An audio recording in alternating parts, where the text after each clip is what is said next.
Hey friends, welcome back. I'm Kristen with I See Stars Quilting, and I am so glad that you are here with me today. I need to start off by giving you full permission to do something that you have probably been told your entire life is just maybe a little bit extra. I promise by the end of this video, you are going to understand exactly why extra is not only acceptable, it is absolutely required. So here's the setup. I host quilting retreats. People travel from across the country to come to my retreats, and I absolutely love it. It's my favorite time of year. Like, it's a big thing, okay? And these women show up a little bit nervous, a little bit overwhelmed from travel, and within about an hour, they are all completely exhaling because somebody else has taken care of everything. Hi, it's me. I take care of absolutely everything. That feeling, that specific exhale is what I'm going to help you create for yourself today. Because here's the thing, you do not need to travel anywhere for that feeling. You do not need a hotel room or a sewing venue or a registration link to be able to get that feeling whenever you need it. You need a weekend, a little intention, and full permission to be completely unapologetically extra in your own sewing space. What I'm sharing with you today are my retreat non-negotiables, the things that I would never run a retreat without. And today I'm handing them to you so that you can create your own quilting escape right where you are. So let's get into it. Non-negotiable number 1 is to declare yourself unavailable, fully, completely, non-negotiably, okay? This is the foundation of everything else on this list. And if you skip this one, none of the others are going to work. This is serious, okay? Here's what I mean. When my retreat guests arrive at the venue, they have physically left their house. They cannot run home if somebody needs something. They cannot pop out to grab an errand or to pick up dry cleaning. They are, by the simple fact of geography, unreachable. When you are doing this at home, you have to create that same boundary on purpose, because nobody is going to create it for you, my sweet friend. So I suggest before your retreat weekend begins, I want you to be able to do 3 things. Put it on the calendar, blocked, marked as busy, not available. Tell the people in your household, your partner, your kids, whoever shares your space, that this weekend you are treating yourself as if you are out of town. And then technically behave like you are out of town, okay? Your phone is down. The laundry can wait. Dinner is handled. We'll talk about that in a minute, okay? You are not available for the normal demands of your normal life. When people come to my retreat, they do not go and start a load of clothes while they're sewing. They are fully focused on their sewing projects, okay? This is not selfish. This is the whole point. The reason that my retreat guests get so much done, the reason they look up after a few hours with this huge smile on their face because they finally finished something that would have taken them weeks at home, is not because they suddenly got better at quilting. Okay, it's not because nobody interrupted them. There's lots of things to interrupt you on a retreat, but it's all fun things, okay?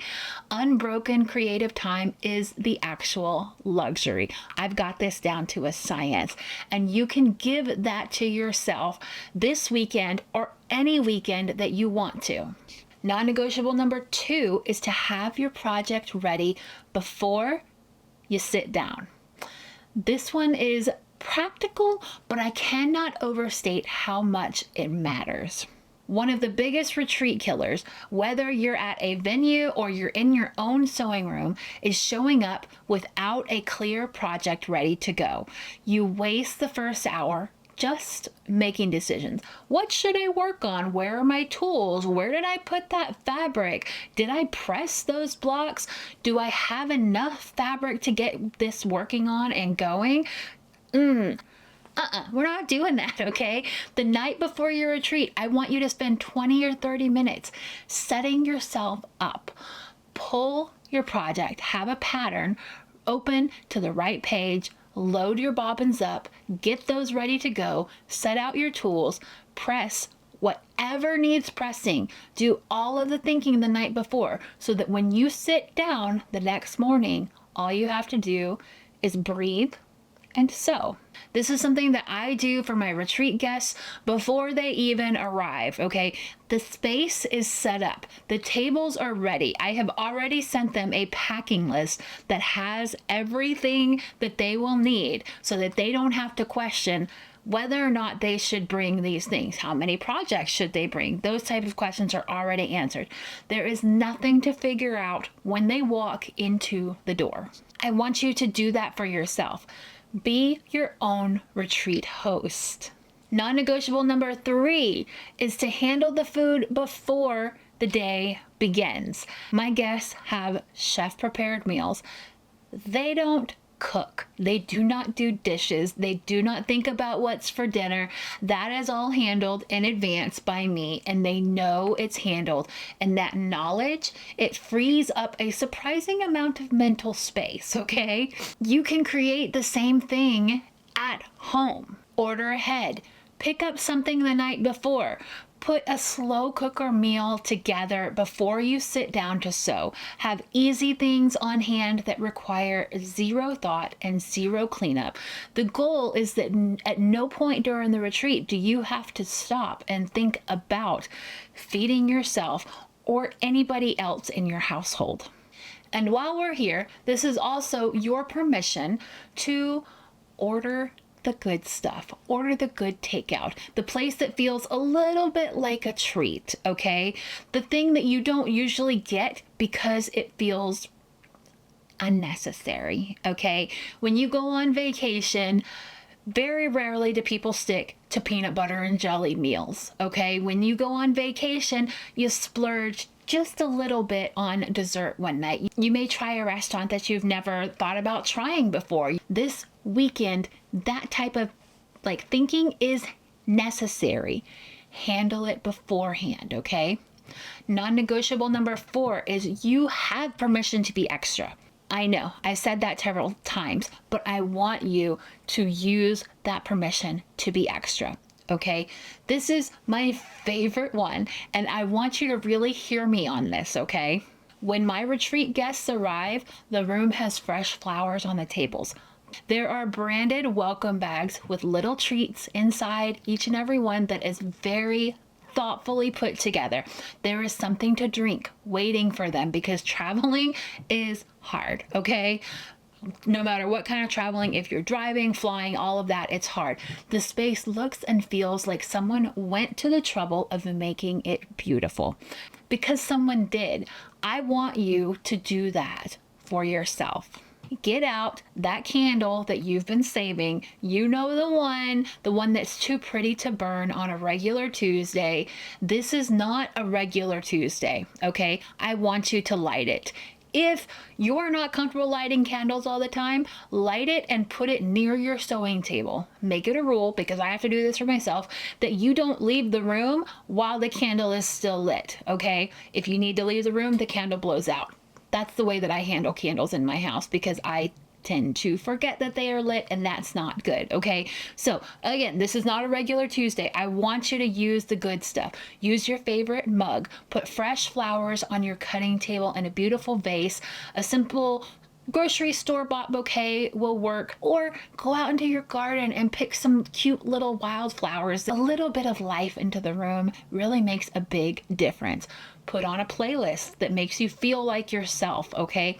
Wear the cozy things. Use the pretty fabric scissors. Here is the philosophy behind all of this. When you deliberately engage all 5 senses, your brain genuinely believes it is somewhere different. The smell of a candle that you only light for special occasions. The sound of a playlist that you only play for your sew-alongs, okay? Or your retreat weekends, those bath time playlists, something like that, okay? The sight of flowers that aren't usually there. Small intentional touches that say, this space has been prepared for me. I am worth the trouble of putting this together for myself. you can completely transform the way that your sewing space looks, smells, sounds, and feels for about $12, okay? And the experience that you'll have in that transformed space will feel nothing like a regular sewing afternoon when you just pop down for 5 minutes of sewing, okay? What I want to point out is that is not extra. That is exactly the point. None of this is being extra in the way that you normally think. All right, non-negotiable number 5 is to build in movement and rest before you need it. Here is something that I have learned from running my luxury quilting retreats. Quilters are not used to sitting still for this long at a time. At home, you sew for an hour, a few hours. Somebody needs something, you get up, you answer the phone, you sew for another hour or so. You take that phone call, you go outside to move around a little bit. You have to take out the trash. You have to go make dinner. The interruptions, as frustrating as they are, they also give your body little breaks, okay? When you remove all of the interruptions, you can go 4, 5, 6 hours without realizing that you haven't moved very much, and your back will let you know about it. If not that evening, certainly that next morning. So build in the breaks on purpose. Set a timer if you need to, okay? Every 90 minutes or so, I want you to get up, walk outside for 10 minutes, breathe in some fresh air, stretch, make a cup of tea, and drink it away from your sewing machine, okay? Let your eyes rest. Give your eyes a break from looking at those lights up close on your sewing machine. Let your hands rest. Do some of those hand exercises. I'll put a link to the video where I talk about the hand exercises because those are really, really good, okay? They help loosen up the muscles and they help keep them from cramping, and also like the onset of arthritis and things that we creatives just have to kind of take in stride as what we do creates those things, right? We use our hands so much. Take good care of them. The goal of your retreat is to leave it feeling full, not wrecked. I want you to pace yourself like someone who wants to do this again next month, because truth is you absolutely can. Non-negotiable number 6 is to keep the evenings open. This one surprises people when I say it, but I mean it completely. At my retreats, I always make sure that the evenings have room to breathe. There is no packed schedule after dinner. There's no mandatory activities, just space. And what happens in that space every single time is that the sewing machines go kind of quiet and the conversations get really, really good. We normally play some games. I love to play games. I'm extremely competitive for no particular reason, but I love to play games. And the people who don't know each other at my retreats, they're staying up way too late. They're laughing way too hard, and they're making plans to be roommates at the next retreat, which I absolutely love, okay? Those evenings that are open give your brain a chance to relax and to enjoy the freedom that you've given yourself during today, to soak in that progress that you've made through all of the quilts that you have been making, or all the projects, the bags that you've been working on.